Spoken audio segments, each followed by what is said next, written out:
Livro Vivendo pela Fé, capítulo 19. O toque restaurador.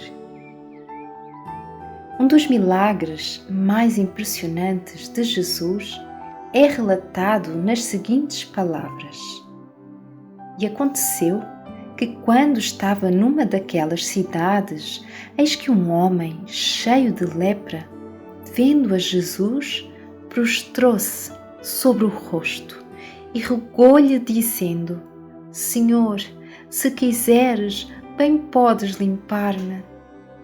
E ele, estendendo a mão, tocou-lhe, dizendo: Quero, ser limpo. E logo a lepra desapareceu dele. Lucas 5, 12, 13. A lepra era uma das doenças mais repugnantes e temidas pelo povo. O leproso era um pária, obrigado a se afastar até da própria família. A lepra era uma morte lenta e progressiva. O corpo da vítima definhava-se até a morte dar fim ao sofrimento. Nenhuma outra doença ilustra melhor a contaminação do pecado. E este homem, que estava cheio de lepra, se assemelhava muito à descrição dada ao povo pelo profeta Isaías. Toda a cabeça está enferma e todo o coração fraco.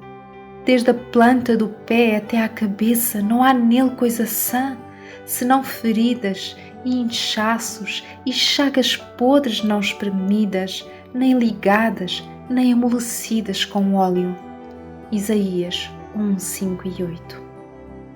Assim, ao estudar o milagre da purificação do leproso, você pode aprender a obedecer à ordem: ser limpo. Em primeiro lugar, o leproso confiava no poder do Senhor para curá-lo. Ele disse: Senhor, se quiseres, bem podes limpar-me. Esse é um ponto importante. Poucos realmente acreditam que Jesus Cristo pode purificá-los do pecado. Eles admitem que Cristo pode salvar do pecado em geral, que Ele pode salvar os outros, mas eles não têm convicção de que Jesus pode salvá-los. Que aprendam uma lição do poder do Senhor. Ouça o que o profeta Jeremias, sob a inspiração do Espírito Santo, disse: Ah, Senhor Deus, eis que Tu fizeste os céus e a terra com o Teu grande poder e com o Teu braço estendido. Nada há que Te seja demasiado difícil. Jeremias 32, 17. Aquele que trouxe os céus e a terra à existência pelo poder de Sua palavra pode fazer todas as coisas. Mas o nosso Deus está nos céus, fez tudo o que lhe agradou. Salmos 115, 3. Visto como o seu divino poder nos deu tudo o que diz respeito à vida e piedade, pelo conhecimento daquele que nos chamou pela sua glória e virtude. 2 de Pedro 1:3. Portanto, pode também salvar perfeitamente os que por ele se chegam a Deus, vivendo sempre para interceder por eles. Hebreus 7:25. A Cristo foi dado poder sobre toda a carne. João 17:2. O poder de Deus dispensa mais comentários. O leproso não tinha dúvida de que Jesus podia curá-lo, mas não tinha certeza de que o Senhor estava disposto a purificá-lo. Ele disse: Senhor, se quiseres, bem podes limpar-me. Você não precisa hesitar assim. Você sabe que Ele pode. E Ele lhe deu ampla garantia de sua vontade. Você leu que Cristo se deu a si mesmo por nossos pecados para nos livrar do presente século mau, segundo a vontade de Deus nosso Pai. Gálatas 1:4. É a vontade de Deus que você seja santificado. 1 Tessalonicenses 4:4. Cristo abrange tudo. Ele é o poder de Deus e a sabedoria de Deus. 1 Coríntios 1:24. Todas as coisas no céu e na terra estão nele, porque nele foram criadas todas as coisas que há nos céus e na terra, visíveis e invisíveis, sejam tronos, sejam dominações, sejam principados, sejam potestades. Tudo foi criado por ele e para ele. E ele é antes de todas as coisas, e todas as coisas subsistem por ele. Colossenses 1:16-17. Portanto, o apóstolo Paulo diz: aquele que nem mesmo a seu próprio filho poupou, antes o entregou por todos nós, como não nos dará também com ele todas as coisas? Romanos 8:32. A vontade de Deus de purificá-lo do pecado é mostrada na entrega de seu Filho unigênito para esse propósito.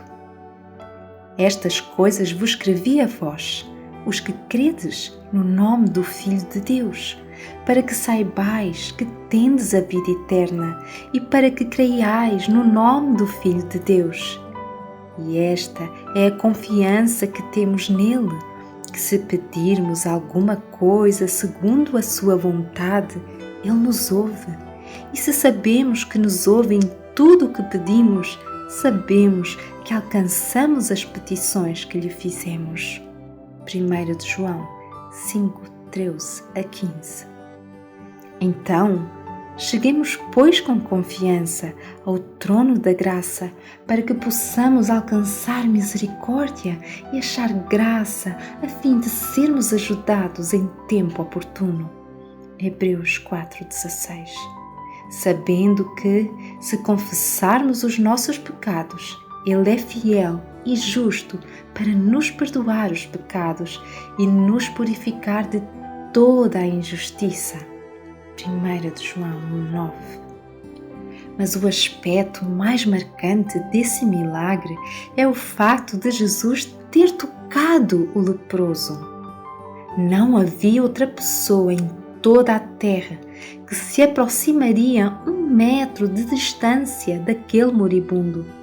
Mas Jesus, estendendo a mão, tocou-lhe. Com esse toque, a horrenda doença desapareceu.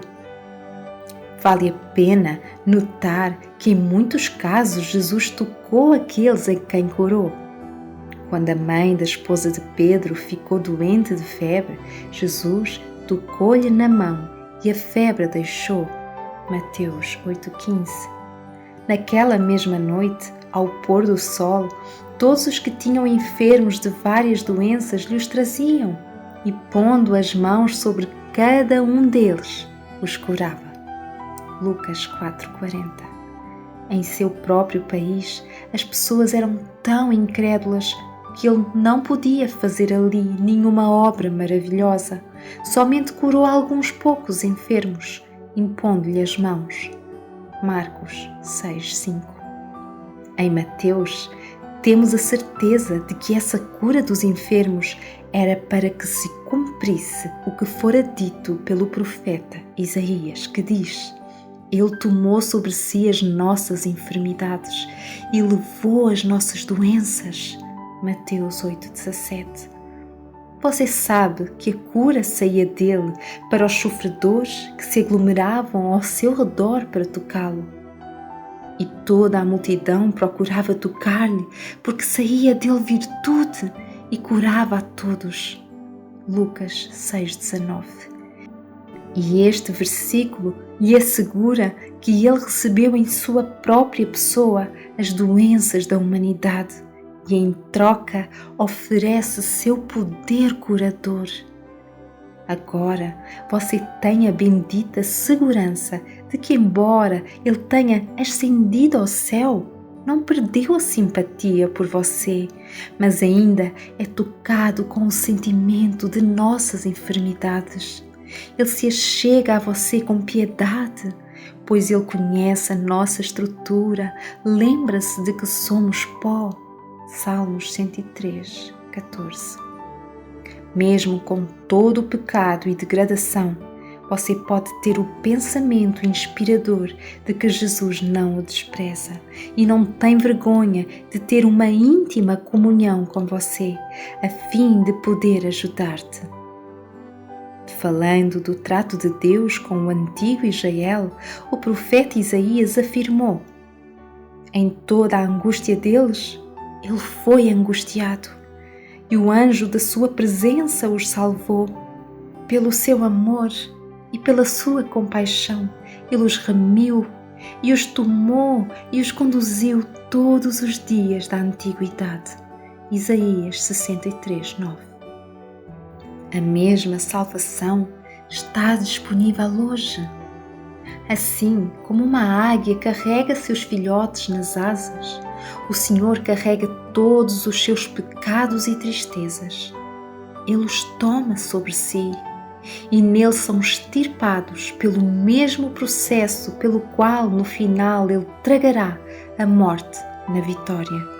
1 Coríntios 15, 54. Cristo tomou sobre si a maldição, a fim de que a bênção viesse sobre nós. Gálatas 3, 13 e 14. Embora não conhecesse o pecado, ele foi feito pecado em teu lugar, para que você pudesse ser feito justiça de Deus nele. 2 Coríntios 5, 21. Ele sofreu a morte à qual você estava condenado, para que pudesse compartilhar a vida dele. E essa troca é feita quando se entra em contacto com ele, confessando que Jesus Cristo veio em carne.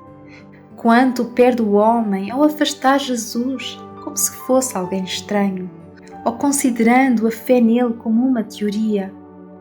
Quando você reconhece que ele se identifica com você em sua condição decaída, tomando sobre si e de você as suas enfermidades, de grande valor se torna a garantia. Eis que eu estou convosco todos os dias, até à consumação dos séculos. Amém.